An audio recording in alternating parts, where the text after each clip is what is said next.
Hello, good morning, students. I am Rahul Pandey, and today I will teach you the second part of the chapter The Best Present in the World of Class 8 Honeydew book. So, dear students, in the second part, we will read the letter, okay, written by Captain Jim McPherson, okay, to to Connie. All right.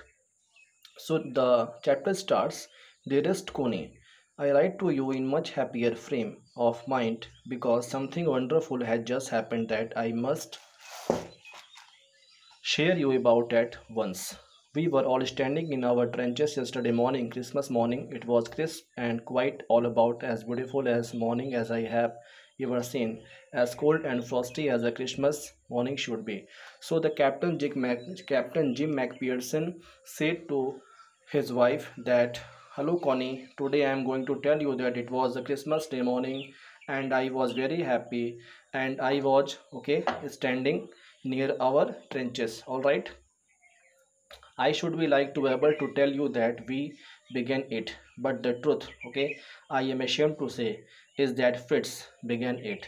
And he said to Connie that means I was feeling very ashamed that means I should start, but the German soldiers started it. What they started, just see. First, someone saw a white flag waving from the trenches opposite.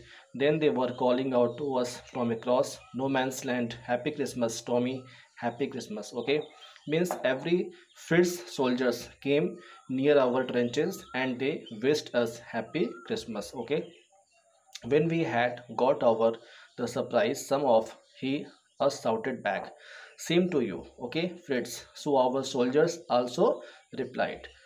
Same to you. I thought that means would be that. We all did. But then suddenly one of them was up there in his great coat and waving a white flag. Do not shoot lads. Okay. And after that, when I saw that, means they were coming towards us, so I ordered that don't shoot. Okay. Someone shouted and no one did. And then there was another Fritz up on the parapet and enter. Keep our heads down. I told the man it is a trick, but it was not. When they came near us, so one of my soldiers said to me that, Sir, it may be a trick, but I said that no. One of the Germans was waving a bottle, above his head. It is a Christmas day. Tommy, we have scnaps, we have sausage, we meet you, okay? Yes, by this time there were dozens of them walking towards us across no man's land and not a rifle between them.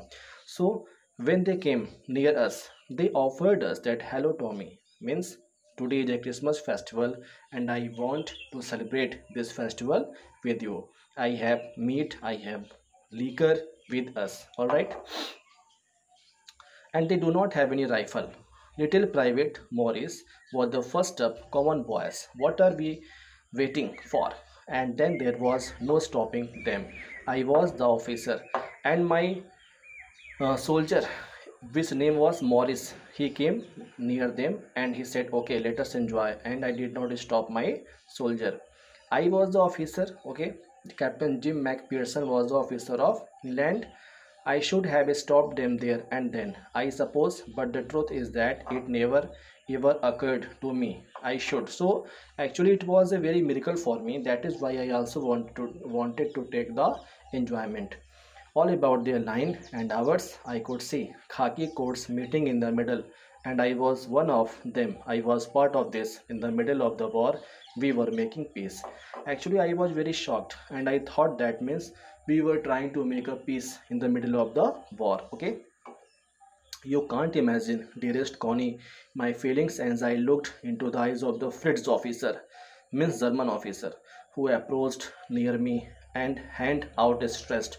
The officer of Fritz, his name was Hans Wolf. Okay, he came near me. He said, grasping my hand warmly and holding it, that hello, I am Dusseldorf. Okay, and I play the cello in the orchestra. I play the cello in the orchestra. Okay, Happy Christmas. And means the Hans Wolf came near me and he said that I play cello in the orchestra and Happy Christmas. Okay. Captain Jim McPherson, I replied. I said, okay, myself, Captain Jim McPherson, and a happy Christmas to you. And I also wished him, okay, happy Christmas. And I told him that I am a school teacher from Dorset in the west of the England. Then he said, oh, Dorset. He smiled. I knew this place. I know it very well. We shared my rum ration and his excellent sausage. After that, we started to take sausage means meat and rum beer with one another, okay. And we talked, Connie. How we talked? He spoke almost perfect English, means Hans Wolf used to speak English very well, okay. But it turned out that he had never set foot in Dorset. But he told me that, means I never kept my foot in Dorset, never ever been to England. But he had learned all he knew of England from the school and from reading books in English. He became perfect, okay, to read English book from the school. And his favorite writer was Thomas Hardy. And okay, and his favorite book, Far from the Madding Crowd. He told me, okay. So out there in no man's land, we talked of Bathsheba and Gabriel Oak and Sergeant Troy and Dorset. And means Captain Jim McPherson told by his letter to Connie that means we talked about books, okay, and the conditions of our country, all right. And he told me, means Hansulf told me that he had a wife and a son, and his son born before 6 months, okay. As I looked about me, there were huddles of khaki, okay, and grey everywhere. And when I saw that, oh my god, there were all the soldiers. They were enjoying, okay, they were laughing all over no man's hand and smoking. They were smoking, laughing, talking, drinking, eating, etc. Really, Connie, I was very happy seeing this. Hans Wolf and shared, okay, what was left of your wonderful Christmas cake, Connie. And we shared our tables with one another, and he thought the marzipan was the best of the, okay, sweet ever tasted. I agreed, and gave him the marzipan means sweet, and we agreed about anything, okay, everything. And he was my enemy. There never was a Christmas party like it, Connie. And really he was our enemy, but it was a unique experience for me, Connie. And it was a unique party, unique festival for me, okay. After that, what happened? Then someone I don't know who brought out football, okay. Then great coats they are dumped in piles to make goalpost, and next thing we knew it was, okay, Tommy against Fritz out in the middle of no one's land. Then the football match started between Fritz, okay, and England soldiers, all right. And Hanswolf and I looked on and cheered, and we were watching the match, clapping our hand and stamping our feet to keep out the cold as much as anything. There was a moment when I noticed our breaths mingling in the air between us, and really, when the matches were playing by the our soldiers, so we were like a friend. He sighed too and smiled. Tim McPherson, he said after a while, okay, I think this is the how we should resolve this war. I thought that means by the help of football we can resolve the war, okay, because in football match no children orphaned and no wives become widow. In football match there is no destruction, okay. I preferred cricket, I told him. Then we Tommy could be sure of winning probably, but we laughed that and together we watched the game. Sad to say, Connie, okay, Fritz won 2 goals to 1. And Captain Jim McPherson said that means sorry because our team lost the match by 2-1. All right, but as Hans Ulf generously said, our goals was wider than theirs, so it was not quite fair. And Hans Ulf said that the goal of our player was excellent. All right, the time came, and all too soon when the game was finished. After that, the game was finished, and the scnaps and the rum and the sausage had long since run but out, and we knew it was all over. When all the tables was over, okay, I wished Hans well, and told him I hoped he would see his family again soon. And I said, Hans would that okay, nice to meet you and your soldiers, and I hope that you will meet your family very soon.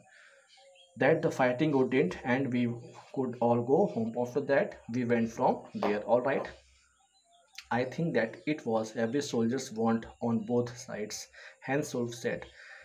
Yeah, really, Hans Wolf said that. Of course, every soldier want to go their house. Take care, Jim McPherson. I shall never forget this moment for you, nor you. He saluted and walked away from me slowly, unwillingly. After that, Hans Wolf went from there. Okay.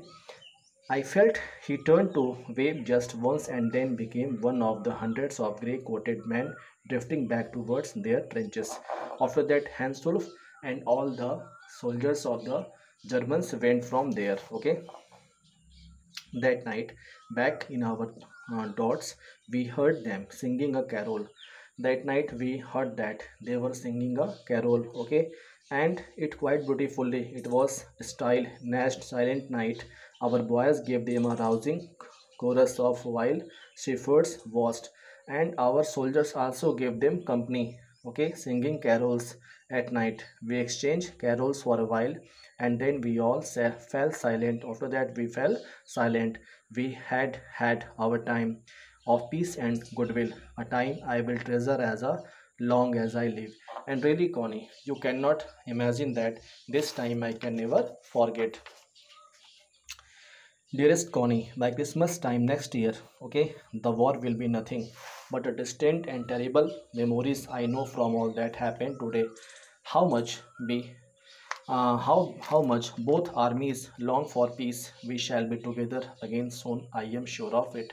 And dear students, at the end of this chapter, Captain Jim McPherson wrote in his letter that, Dearest Connie, my dear Connie, the next time, the coming Christmas, this war will be ended, and we hope that we will be safe and we will be at our house, and I will meet you very soon. Okay.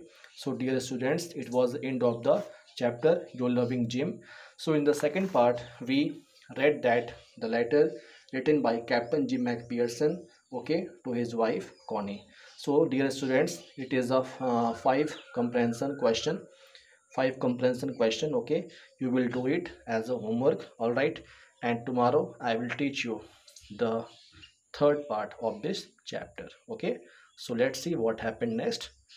Okay, take care. Okay, bye.